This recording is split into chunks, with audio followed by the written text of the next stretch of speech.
गुण सदन जो सुमिरत सिद्धि होई गणनायक करिबर बदन करम अनुग्रह सोई बुद्धि राशि शुभ गुण सदन बंदम गुरु पद पद पराग सुरुचि सुभाष सरस अनुराग मंगल भवन मंगल हारी उमा सहित जहित पत पुरारी सुमिर शिवा शिवपाई पसाऊ वरण राम चरित चिष्टाऊ पाणी ग्रहण जब कीन महेशा हर से तप सकल सुबेशा हरे राम चरित सब आए प्रेम पुलक लोचन जल छाए कवन सुकाज कठिन जग माही जो नहीं होई तात तुम पाही राम काज लगी तब अवतारा सुनत ही भयो पर्वतारा।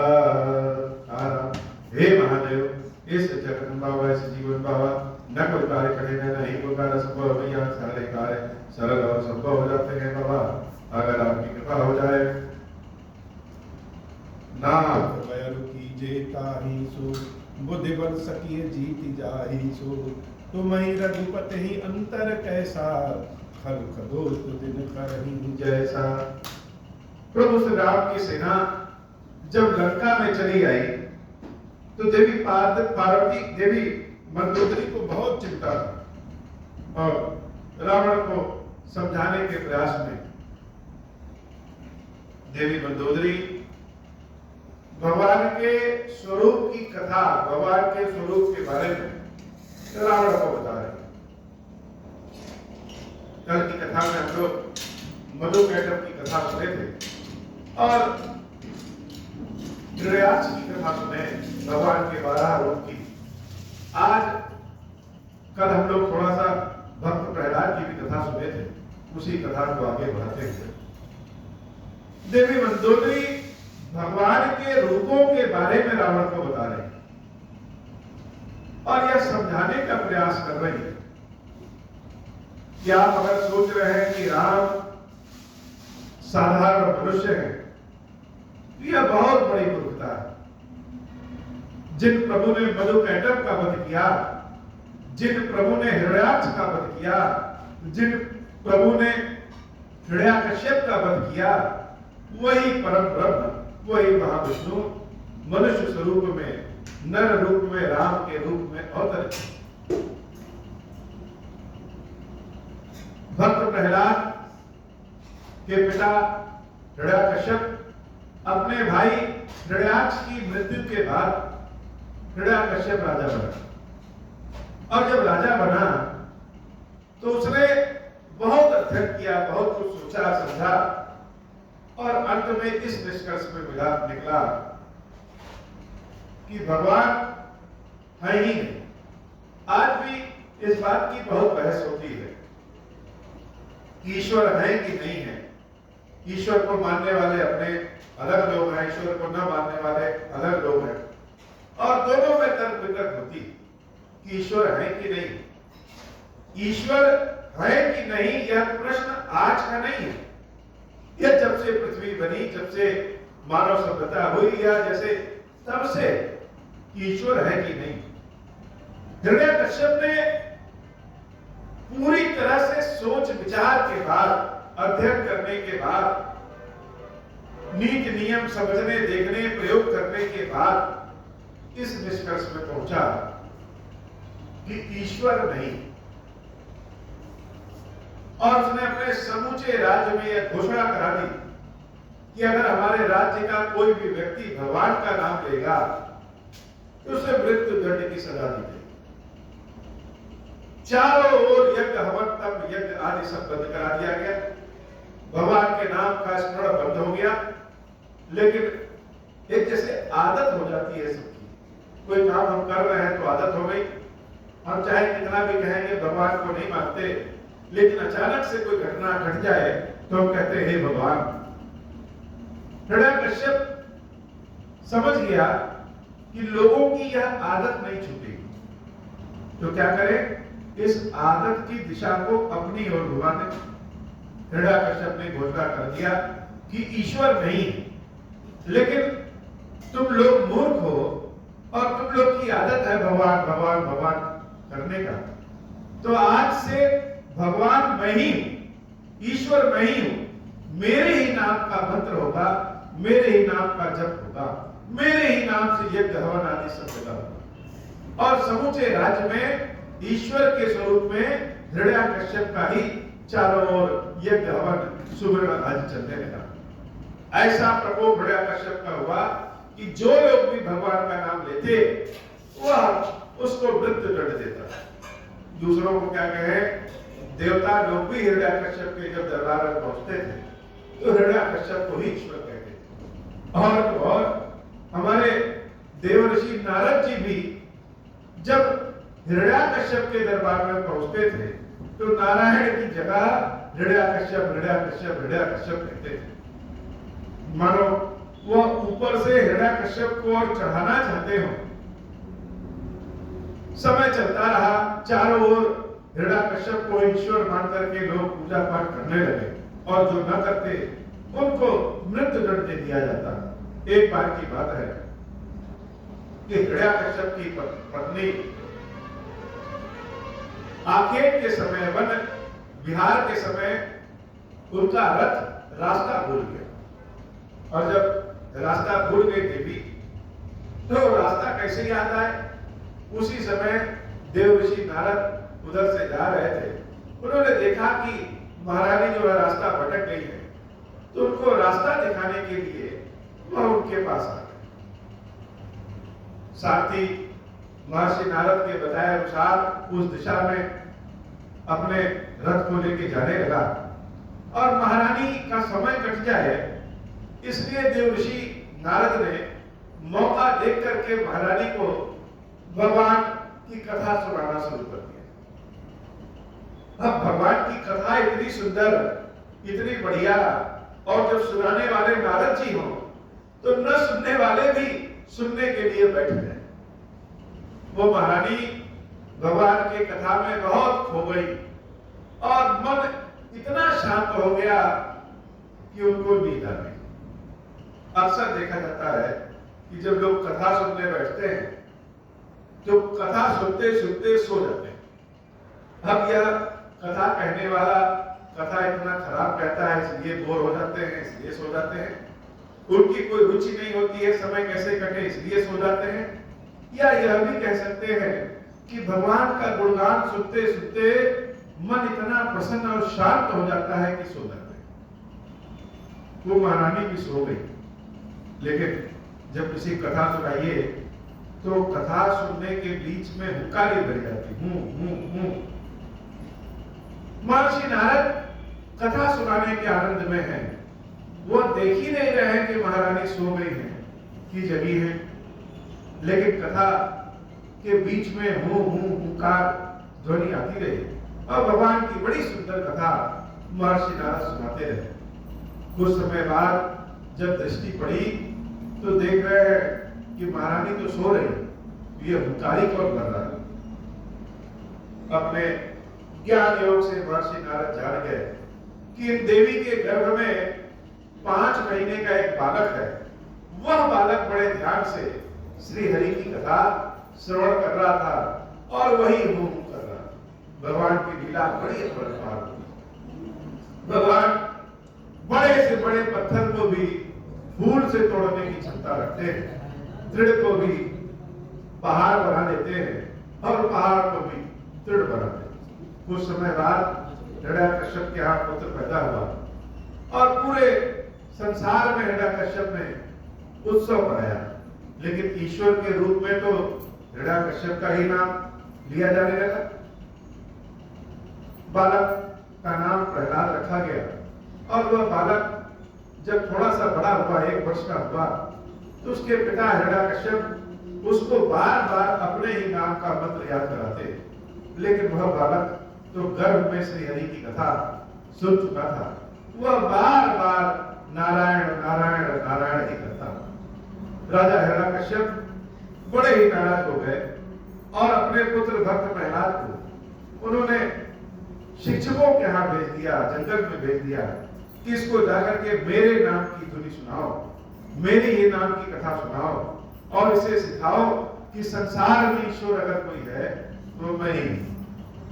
सारे अध्यापक लोग उस प्रहलाद को 5 वर्ष के होने के बाद अपने यहाँ गुरुकुल में ले गए और उसको बहुत शिक्षा दीक्षा दिए। लेकिन गर्भ में जो नारद जी के माध्यम से वह बालक कथा सुना था, वह तो नारायण का ही गुण गाता। जब कभी अध्यापक नहीं रहते तो वह अपने विद्यालय के सारे बालकों को उठा करके बिठा करके और उनको भी भगवान की कथा सुनाता। 2-3 वर्ष की शिक्षा पूर्ण होने के बाद एक बार हिरण्यकश्यप ने अपने पुत्र को अपने महल में बुलाया और शिक्षकों को भी बुलाया कि जरा देखे तो कि तुम लोगों ने मेरे इस पुत्र को क्या सिखाया है। जब भरे दरबार में हिरण्यकश्यप के सामने प्रहलाद आए तो उन्होंने श्री हरि की ही गाथा शुरू कर दी। हिरण्यकश्यप श्री हरि की गाथा सुनकर के अत्यंत क्रोध में आ गया और उसने कहा कि मेरे राज्य का नियम है कि जो भी मेरे अलावा किसी और भगवान का नाम लेगा उसको मृत्यु दंड दिया जाएगा और यह नियम मेरे लिए भी लागू होता है। प्रहलाद को मृत्यु दंड देने की व्यवस्था की गई। अब मृत्यु दंड दे कैसे? प्रहलाद को हाथियों के पांव के नीचे कुचलने की आज्ञा दी। भक्त प्रहलाद को हाथी के समक्ष लाया गया और जब हाथी प्रहलाद को कुचलने के लिए आगे बढ़ा तो पता नहीं हाथी के मन में क्या आया कि वह प्रहलाद को कुचला ही नहीं। प्रहलाद बच गए। फिर से प्रहलाद को पर्वत की ऊंचाई से नीचे गिराने का आदेश दिया गया। सैनिकों ने प्रहलाद को पर्वत की ऊंचाई से नीचे गिरा दिया, फिर भी प्रहलाद बच गए। अनेक विधियों से प्रहलाद को मारने की कोशिश हुई, लेकिन हर बार प्रहलाद बच जाते और वह श्री हरि का ही गुण गाते।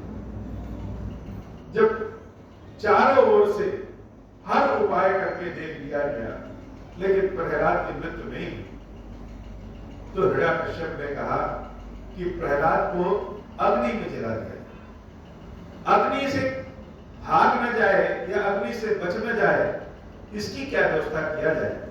तो हिरण्यकश्यप की बहन देवी होलिका यह सब सुन रही थी और होलिका ने अपने भाई हिरण्यकश्यप से कहा कि भाई, मेरे पास एक ऐसा वरदान है, ब्रह्मा जी के द्वारा दिया गया एक ऐसा वस्त्र है जिसको पहन करके अगर हम अग्नि में चले जाएं तो मेरी मृत्यु नहीं होगी। हम प्रहलाद को अपने गोद में बिठा लेंगे और अग्नि में प्रवेश कर जाएंगे। हम तो बच जाएंगे लेकिन प्रहलाद मारा जाएगा। हिरण्यकश्यप को यह युक्ति सही लगी और हिरण्यकश्यप ने एक बहुत बड़ा अग्नि की व्यवस्था की, गर्मियों की व्यवस्था की, चिता बनाया और उसी चिता पे देवी होलिका अपने दिव्य वस्त्र को लेकर के उस चिता पे प्रहलाद को गोद में बैठा करके बैठे। होलिका के बारे में प्रायः यह कथा मानी जाती है कि होलिका प्रहलाद को जलाना चाहती थी लेकिन खुद जल गई और प्रहलाद बच गए।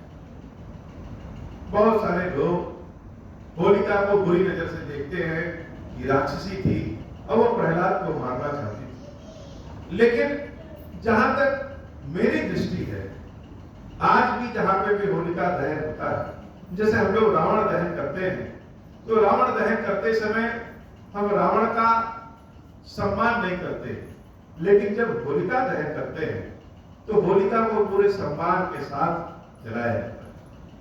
तो हुआ क्या होगा कि जब होलिका ने देखा होगा कि हमारे भतीजे को जलाया जा रहा है, तो वह भतीजे को बचाने के लिए ब्रह्मा जी के द्वारा जो वस्त्र दिया गया था, वह वस्त्र अपने भतीजे प्रहलाद को उड़ा दिया और स्वयं जल करके भस्म हो गई। होलिका जब जल गई और प्रहलाद बच गए, सारे संसार में खुशियां मनाने लगे। खुशी किस बात की? भक्त के जीवन की आशा केवल भगवान ही होते हैं और अगर किसी कारण से यह विश्वास यह आशा टूटता है तो सिर्फ भक्त की आशा नहीं, समाज में चारों ओर एक ऐसी सूचना जाती है जिससे अधर्म का रास्ता बढ़ जाता है। लेकिन प्रहलाद की रक्षा हमेशा प्रभु करते हैं। जब चारों ओर से देख लिया गया हिरण्यकश्यप पे कि प्रहलाद की मृत्यु नहीं हुई, तो प्रहलाद को लेकर के एक सुनसान महल में हिरण्यकश्यप गया और प्रहलाद से सामने कहा कि बताओ तुम्हारा ईश्वर कहां, सजीव है कि निर्जीव है, किस रूप में है भगवान? अगर तुम्हारे भगवान हैं तो तुमको बचाने आएंगे। और ऐसा कह करके प्रहलाद को मारने के लिए आगे बढ़ा। प्रहलाद ने कहा पिताजी ईश्वर तो सब जगह है, वो मुझ में भी है, आप में भी है, इस खंबे में भी है, इस दीवार में भी है, सजीव भी है और निर्जीव भी, हर रूप में।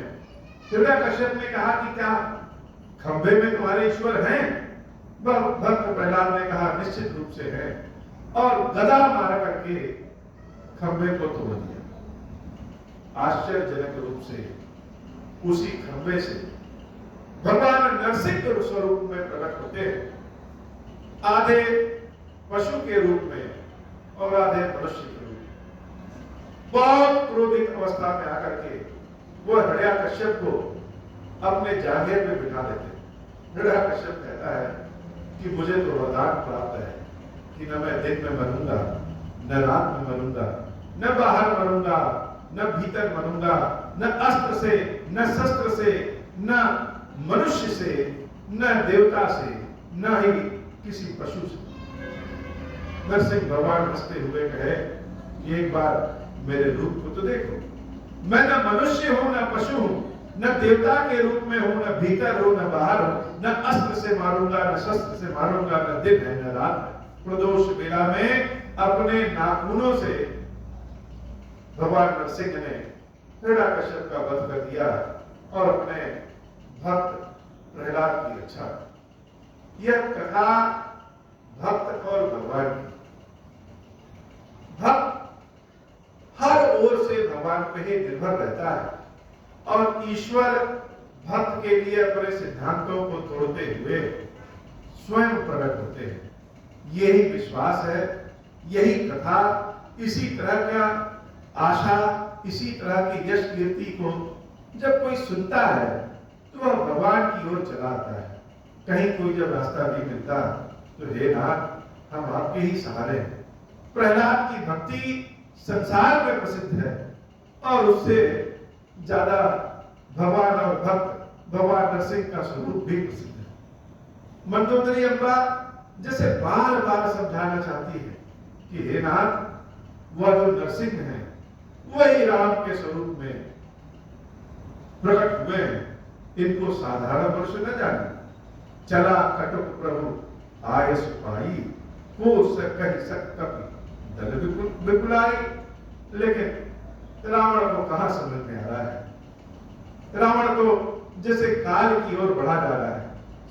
मंगल भवन मंगलहारी उमा सहित जय जपत पुरारी, तासु विरोध न कीजिए न था, काल धर्म जीव जाके न था। राम ही सौंपी जानकी नाई, कमल पदमात सुत कहराज सबर गई, बन जाए भजिए रघुनाथ। मंदोदरी ने तो यहां तक कह दिया कि सीता को राम को समर्पित कर दीजिए और अपना यह राज्य अपने पुत्रों को समर्पित करके हम और आप दोनों तपस्या के लिए जंगल में चले जाए। मंगल भवन मंगलहारी उमा सहित जय जपत पुरारी। हो सकता है कि आप सोच रहे हो कि राम क्षमा नहीं करेंगे, तो राम तो बड़े दीन दयाल हैं, बड़े कृपालु हैं, चाहे कितना भी बड़ा पाप कर लें लेकिन भगवान की शरण में अगर चले जाएं तो भगवान निश्चित रूप से क्षमा कर देते हैं। नाथ दीन दयाल रघुराई, बाहु सन्मुख गए न खाई, चाहै करन सो सब कर बीते, तुम असुर चराचर जीते। मंगल भवन मंगलहारी उमा सहित जय जपत पुरारी। संत कहै असि नीति दसानन, चौथे पद जाय कृप कानन। तासु भजन कीजिए तह भरता, जो करता पालक संघरता। सोई रघुवीर प्रणत अनुरागी, भजहु नाथ ममता सब त्यागी। मुनि बर जतन करहि जहि लागी, भूप राजू तजित हो ही विरागी सोई को सला धीस रघुराया आयम करन तो ही परदाया जाओ पिय मानव मोर सिखावन सुजस होई तिहुपुर अति पावन मंगल भवन अमंगल हारी उमा सहित जय जपत पुरारी अस कहि नयन नीर भरी गहि पद कंपित गात नाथ बजहु रघुनाथ ही अचल होई अहि बात। देवी मंदोदरी रावण के चरणों में गिर पड़ती है कि हे नाथ सीता को राम को समर्पित कर दीजिए और मेरे सुहाग की रक्षा करिए। ऐसा कह करके मंदोदरी अम्बा रावण के चरणों में गिर करके रोना शुरू कर देती है। तब रावण बड़े प्रेम से अपनी पत्नी मंदोदरी को उठाता है। तब रावण मैं सुता उठाई कहे लाग खद निज प्रभुताई सुनते प्रिया वृथा भय माना जग जोधा को मोहि समाना। हे प्रिया हे मंदोदरी तुम तो व्यर्थ में भय भीत हो गई हो। ऐसा बताओ संसार में ऐसा कौन है, सिर्फ पृथ्वी पे नहीं त्रिलोकी में ऐसा कौन है जिसको तुम्हारे पति ने हराया न हो।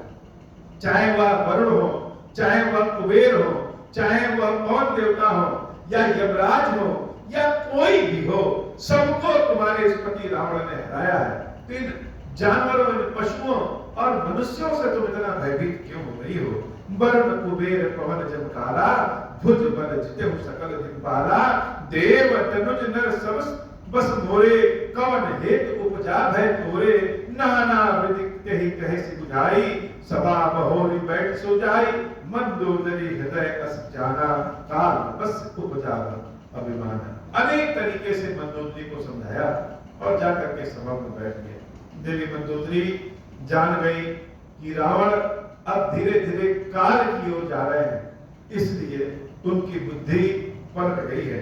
मंगल भवन मंगलहारी उमा सहित जय जगत पुरारी सभा आए मंत्रित कहीं बूझा करब कवन विधिर पूछे जूझा कहीं सचिव सुन निश्चर नाहा बार बार प्रभु पूछहु काहा कहूं कवन भय करिय विचारा नरक विभालु आहार हमारा मंगल भवन अमंगल हारी उमा सहित जय जपत पुरारी सबके वचन श्रवण सुनी कह प्रहस्त कर जोरी नीति विरोध न करिय प्रभु मंत्र मत अति थोरी मंगल भवन अमंगल हारी उमा सहित जय जपत पुरारी।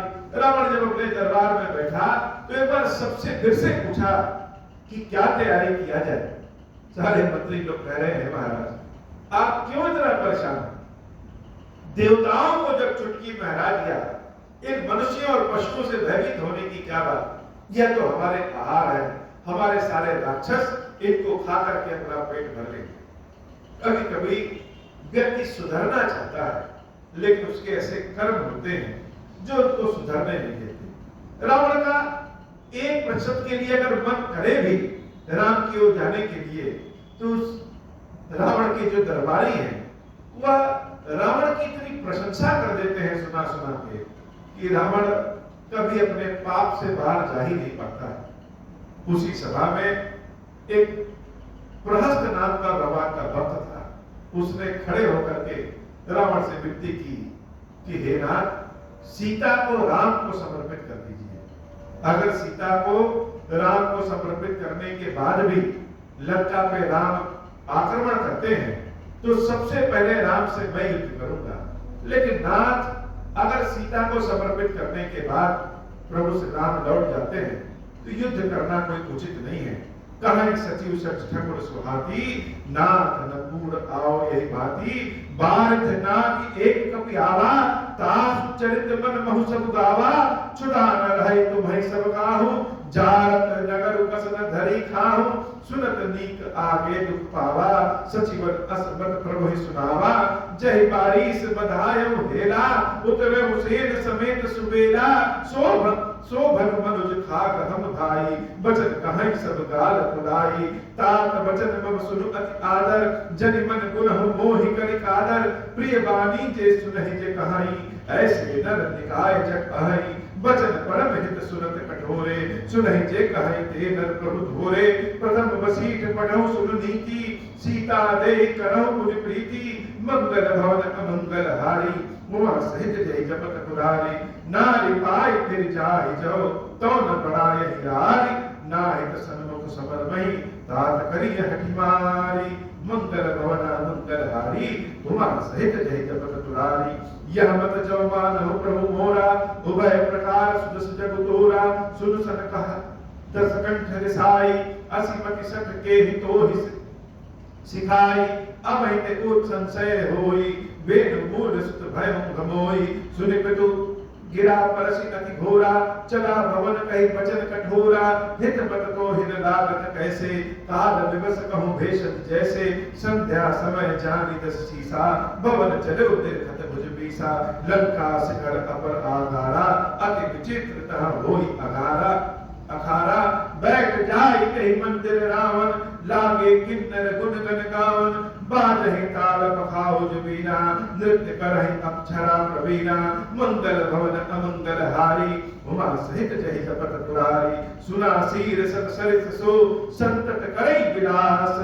परम प्रबल रिपुशीस पर तदपि सोच न त्रास मंगल भवन अमंगल हारी उमा सहित जय जपत पुरारी यहाँ सुबेद सैल रघुवीरा उतरे सेन सहित अति धीरा शिखर एक उदंत अति देखी परम रम्य सब शुभ्र विशेषी तरु कह तरु किस लय सुमन सुहाए लक्ष्मण रचि निज हाथ डसाए तापर रुचिर मृदुल मृग छाला तहि आसन आसीन कृपाला प्रभु कृत शीस कपीस कुचंगा बाम दहिन दिस चाप निशंगा तो पर कमल सुधारत बहाना कहलन केस मंत्र लगी काना बड़ भागी अंगद हनुमाना चरण कमल चापत विधि नाना प्रभु पाछे लक्ष्मण वीरासन कट निशंग कर बाण सरासन मंगल भवन अमंगल हारी उमा सहित जय जपत पुरारी यह विधि कृपा रूप गुण धाम राम आसीन धन्य ते नरे ध्यान जे रहत सदा लयलीना मंगल भवन अमंगल हारी उमा सहित जय जपत पुरारी पूरब दिशा बिलो की प्रभु देखा उदित मयंका काल सबह देखौ ससहि मृगपति सरिस असंका मंगल भवन अमंगल हारी उमा सहित जय जपत पुरारी पूरब दिश गिरि गुहा निवासी परम प्रताप तेज बल राशि मत नाग तब कुंभ विदारी शशि केसरी गगन बनचारी मिथुने नभ मुकुताहर तारा निसुंदरी केर सिगारा कहा प्रभु शशि महु में चकटाई कहो काह निज निज पति भाई कह सुग्रीव सुनहु रघुराई शशि महु प्रकट भूमि कै छाई मारे राहु सही कह कोई उर्मह परि श्यामता सोई को कह जब विधिरति मुख कीना सार भाग शिखर हरिलीना छिद्र सुप्रकट इंदुपुर माही तेहि मग देखिए नभ परिछाई मंगल भवन अमंगल हारी उमा सहित जय जपत पुरारी प्रभु कहा करल बंधु सचिकेरा अति प्रिय निज पुर दीन बसेरा विष संयुत कर निकर पसारी जारत बिरहवंत नर नारी मंगल भवन अमंगल हारी उमा सहित जय जपत पुरारी कहा हनुमंत सुनहु प्रभु शशि तुम्हार प्रिय दास तव मूर्ति बिदुपुर बसती सोई श्यामता आभास आभास मंगल भवन अमंगल हारी उमा सहित जय जपत पुरारी बोले श्री खीरेश्वर महादेव जी खीरेश्वरी मैया की सदा ही जय हो। हे बाबा आज की कथा इतनी हम सब के ऊपर बाबा कृपा करिए। अब हो प्रसन्न प्रभु मोह पर नाथ दीन पर नेहु निज पद भगति देहु प्रभु पुनि दूसर बर देहु तब माया वश जीव जड़ संतत फिरहि पुराना हम पर क्रोध न करिय प्रभु कृपा सिंधु भगवान शंकर दीन दयाल अब हम पर हो कृपाला साप अनुग्रह होई जहि विधि नाथ तो रही काल दीन दयाल विरुद्ध संभारी हरहु नाथ मम संकट भारी जय विधि होई नाथ हित मोरा करहु सुबे की जानि दास मैं तोरा राम राज बैठे त्रैलोका हर्षित भय गए सब शोका जय सकाम नर सुनहि जे गावहि सुख संपत्ति नाना विधि पावहि जो इच्छा करि हम मन प्रसाद कछु दुर्लभ नाही, मंगल भवन अमंगल हारी, उमा सहित जहि जपत पुरारी, मंगल भवन अमंगल हारी, उमा सहित जय जपत पुरारी। बोले श्री खीरेश्वर महादेव जी, खीरेश्वरी मैया की जय हो। खीरेश्वर हे भगवान शंकर, आप ऋण पातक दुर्भाग्य और दरिद्रता की निवृत्ति के लिए तथा संपूर्ण पापों का नाश करने के लिए मुझ पर प्रसन्न होइए। मैं दुख और शोक की आग में जल रहा हूँ, संसार भय से पीड़ित हूँ, अनेक प्रकार के रोगों से व्याकुल और दीन हूँ। खीरेश्वर मेरी रक्षा कीजिए। देव देवेश्वर सबको निर्भय कर देने वाले महादेव जी, मेरी इसकी हुई पूजा को पार्वती जी के साथ ग्रहण कीजिए। मेरा मंगल करिए। महादेव शंभो, महादेव शंभो, महादेव शिव शंभो। ओम श्री राम।